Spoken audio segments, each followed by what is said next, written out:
তোমায় এত ভালোবাসি বলো আমি কোথায় রাখি বুকের খাঁচায় বন্ধ থেকো ওগো অবুঝ পাখি তোমার প্রেমে আমি অন্ধ ফিরে যাওয়ার পথ বন্ধ। হ্যালো প্রিয় দর্শক, আজ আর ফিরে যাচ্ছি না, আপনাদের মাঝে শেয়ার করতে যাচ্ছে আবার একটা নতুন ভিডিও।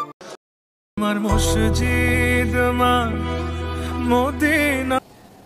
আমার বয়স হয়ে গেছে অনেক। ওয়াও, আমার বয়স বেড়ে গেছে। অনেকে মা গানটি শোনার পরে সিনেমা হলে দর্শকের সংখ্যা আরও বেড়ে যাবে এমনটাই জানিয়েছেন পরিচালক কাজী হায়াৎ। তিনি মনে করেন সিনেমা সাফল্যের জন্য টেকনিক অনেক বড় একটি বিষয়। যদিও তারা শুরুতে এই গানটি রিলিজ করতে পারত, তবে এই গানটি ব্যবসায়িক দিক দিয়ে সিনেমাকে আরও এক ধাপ এগিয়ে নিয়ে যাবে এমনটাই মনে করেন পরিচালক কাজী হায়াৎ।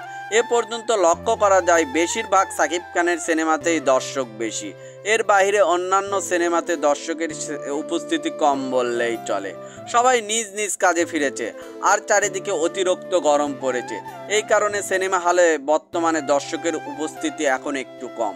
পরিচালক কাজী হায়াৎ মনে করেন সিনেমায় ব্যবসায়িক কৌশল হিসেবে শিরোনামের এই গানটি অনেক কাজে দেবে। এই গানটি রিলিজের পর সিনেমা হলে দর্শকের উপস্থিতি আবার বেড়ে যাবে।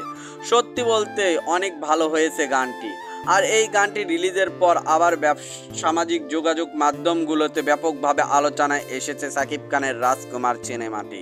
তৃতীয় সপ্তাহে সাকিব খানের রাজকুমার সিনেমার গানের জন্য সিনেমা হলে আরও কিছু দর্শকের উপস্থিতি বেড়ে যাবে, কারণ তৃতীয় সপ্তাহের শো সাকিব খানের রাজকুমার সিনেমা মোটামুটি ভালো হবে বলে আমি মনে করি।